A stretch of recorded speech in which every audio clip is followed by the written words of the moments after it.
Hey everybody, Katie and Ben here from Reorigin, and today we're going to talk about something that is better than that dopamine detox that you've been doing.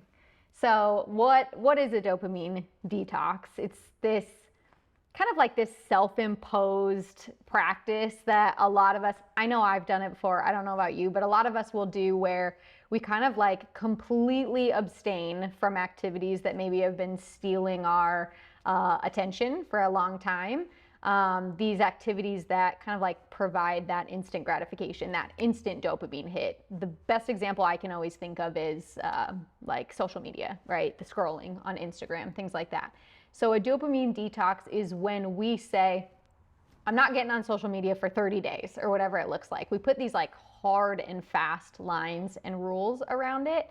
And this could also include abstaining from like playing video games, watching TV, eating junk food, that like, I don't know if you've ever heard of 75 hard, Oh yeah. people do the 75 hard where it's like, I'm never having any processed food for 75 days, all that kind of stuff. So that is your kind of day-to-day dopamine detox.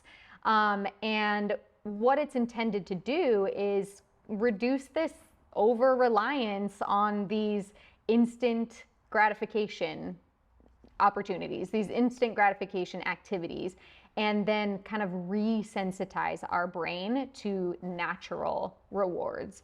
But what tends to happen with these dopamine detoxes is that we choose them as like this quick fix, right? If I don't use social media for the next 30 days, that I'm going to be healed of all ailments that I've ever experienced. Everything's going to be okay. But then what tends to happen is after the 30 days, you start using social media again or eating the junk food again, and then you're right back in that hole where you started. So what we are going to talk about today, instead of the quick fix, is what are some small, realistic lifestyle changes I can be making that doesn't necessarily maybe just completely throw the addictive activity out completely, but how can I learn to like create balance and integrate it into my life. So we've got a few that we want to talk about, but I always love to hear Ben's thoughts on things like this. Yeah, so I think this is such an important and kind of fun topic because we're so inclined to, I'm saying we, like as a society, as humans, as people with brains, we're very inclined to chase things like crash diets and quick fixes, right? It's very tempting, it's very alluring to think that there is a little thing that we can do for 7 days or 30 days and then it's done, right? And then it's totally, we are reset and we're all problems solved.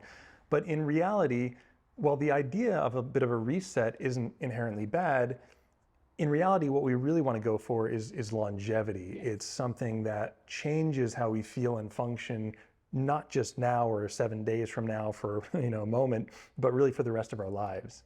And when it comes to dopamine, there is certainly a lot to be said or something to be said for an overindulgence or sort of engagement in a lot of activities, social media, all the things like, we don't need to list them off here, foods that offer quick rewards, but we simply live in a complex society that offers us a lot of what's called cheap dopamine or quick rewards. And one of the ways of thinking about this that I really like that sort of helped me understand, the benefits of, I'll just interrupt myself for a moment and say, as I tend to do, that what we're going to advocate for here in a moment is not necessarily detoxing in the sense of like stopping something, although that may be or may not be involved, but it's much more about replacing it with something better, replacing it with something enduring and sustainable. And so to that end, we can think about two ways forward, right? If you think about getting dopamine from the outside, using our phone, scrolling social media, eating sugar, all of these things will give us this dopamine hit because it's something that we take in from the outside and it sort of brightens us up internally. But as soon as that external stimulus fades away, then we're left usually at what's called a lower tonic baseline. So our dopamine levels are even lower than when we started. And now we need to turn back to that thing usually in excess or more to sort of climb back up to that level that we were before. Yeah. Now the issue with that is that there's a very finite limit to how much of that we can do. We can only eat so much sugar, binge watch so much Netflix. We're never going to reach that state of just satiated forever, right? And in fact, the more we do that, or the more we progress down that path of more, the more it sort of overstimulates that dopamine and actually desensitizes us. Exactly. Now, the second path, and this is what we're going to advocate here as the alternate to a dopamine detox, is the path of really tuning in to the experiences that are already available to us that can help us to internally generate our own dopamine. And by doing that, it actually increases dopamine sensitivity. So you can think of it as the last thing I'll say, and then we'll get into the exercises. But we can think of the first way, that external source way, of just like turning up the brightness, turning up the knob on the brightness of the light bulb until eventually that bulb will burn out.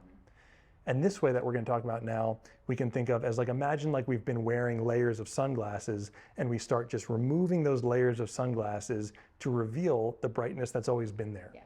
So how are we going to do it? Okay, we've got a couple of ways here. I'm going to go with my favorite one, and I might be stealing Ben's favorite, but it is my favorite, is spending more time savoring the things that we are engaging with. So what I do like about this is what this does is it instead of us feeling like I have to cut something off completely, like maybe your favorite treat, right, that you have at the end of the day, which right now what you've been doing is kind of like binging on it in order to keep those dopamine levels up. Instead, what we do is we turn to savoring that thing. So maybe at the end of every day, if your favorite treat is a chocolate bar or something like that, you, instead of eating the whole bar in 30 seconds, you take 5-10 minutes to very slowly engage with that activity, right? Even the activity of like undoing the wrapper, maybe you're smelling the chocolate, maybe you're in your favorite chair and you're getting all of your senses involved with the activity. You're chewing very slowly and you're just really savoring the entire experience. And then again, we're not binging on a ton of chocolate and it's completely gone, but we're really allowing ourselves to fully appreciate whatever that item is in front of us. I'm not going to totally steal savoring from you. What would be your favorite thing to savor? Or what would you suggest? Yeah, so I like savoring things. I like favoring senses like touch and things. So different textures is a great one. We've got a table here. If you don't have a table, you can even start with just rubbing your index finger and your thumb together and actually feel the ridges between your finger. And now, as you notice, I just naturally started looking at it to see, whoa, there are those ridges there. So when you notice something up close and then you kind of zoom into it, you can savor the physical feeling of something. And so maybe you can even like give yourself a little massage, any random part of your body, your shoulder, your neck, right, your arm, and you just kind of savor that feeling of changes in pressure. So it gets us really, into the body. Engaged in it. Yeah, I love that. And again, I think we can always bring it back to like, what does this mean in my daily life, right? Like, if you're someone who likes to watch TV, which is, we're not telling you to never watch TV again, but if you tend to do that thing, I'm not like throwing myself under the bus here, where you're watching TV, but you're also scrolling on your phone, maybe put the phone away and savor the show that you're in, right? You watch one episode, you just completely enjoy it and have a good time. Ben, excuse me, what are you doing? Ben, please savor this experience with me. So yes, so really just, and I think that goes, it's not even savoring, but it's also like, just do one thing at a time. It can be a really, really powerful practice as well. Yeah, Dr. David Hawkins once said that the greatest sense of joy comes from the mere awareness of our own existence. And when we slow down and just notice the movie we're watching, the chocolate we're eating, the body that we have, we can actually really notice that sense of joy that arises just from being here. And so it often, like, we want to clutter it out because oftentimes that the senses are also, bringing in sometimes discomfort, and we try and we try and rather than just filtering out the discomfort and discerning or choosing to focus on something that's different from the discomfort, we sort of subconsciously try and block everything out at the same time and sort of numb away from it. This is what's known as numbing, right? But the really cool thing and the sort of double benefit of savoring is not only does it allow you to get more out of less, literally, like you mentioned with the chocolate, when you practice this, even somewhat consistently, even a few times, it actually becomes more and more effective because of something called anticipatory dopamine, meaning that if you really savor that little piece of chocolate, the next time you think about eating the chocolate or you have the idea, ooh, I should have some chocolate, rather than thinking about an entire chocolate bar, your mind is going to start going toward getting already a lot of pleasure and dopamine and joy out of even just the thought of it. And so that's a clear example of how we can actually literally get more from less. From less. I love that. And I think something to be aware of here, I'm not forgetting you. I want to know what your second favorite way to detox dopamine. But I do think that something to be aware of here also is that this resensitization process, it will take a little bit of time. A ton of time, not necessarily, but if you find yourself like, oh, well, I slowly ate chocolate tonight, so I should be healed tomorrow. It's not a quick fix. So just be mindful of that when you're going through this process too. But Benjamin, tell us your second favorite dopamine detox activity. All right, so my second favorite, actually it's right up there. It's a top competitor for the first spot. This would be finding the joy in what can sometimes even seem like mundane activities, right? And a great way to do this is to prompt yourself with the question, where's the joy in this? Or how can I make this fun? Or what would this look like if it was fun? And you would be really surprised where you can find little senses of enjoyment. I'll give you an example that was sort of unlikely for me.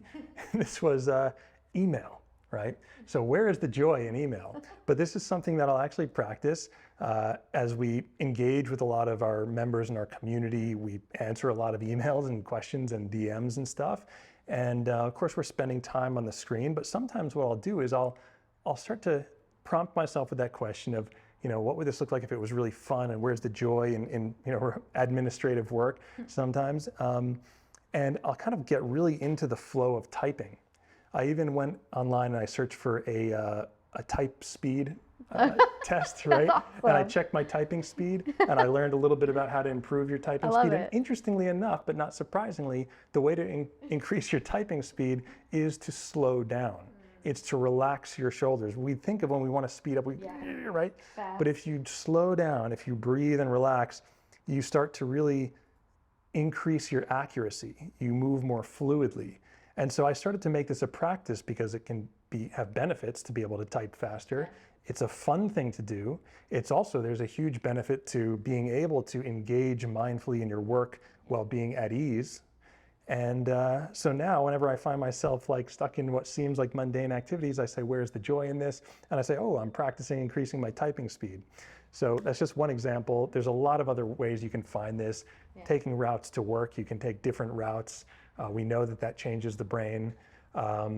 If you're putting on your clothes in the morning, you can try putting them on in a different way, putting the opposite leg in the pant leg first. There's a lot of different ways to do this. And again, it's all about not going on a dopamine detox or withdrawing from the things that give you pleasure. It's about replacing them or finding pleasure in the things that you're already doing.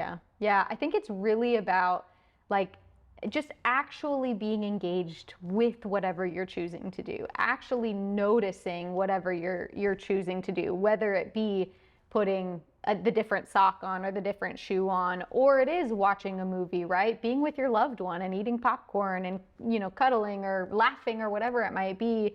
We don't have to take these things away from ourselves. We just have to actually be present when we're engaging with them. So yeah, definitely. I love this. Okay, awesome, you guys. We want to hear a couple of things from you in the comments.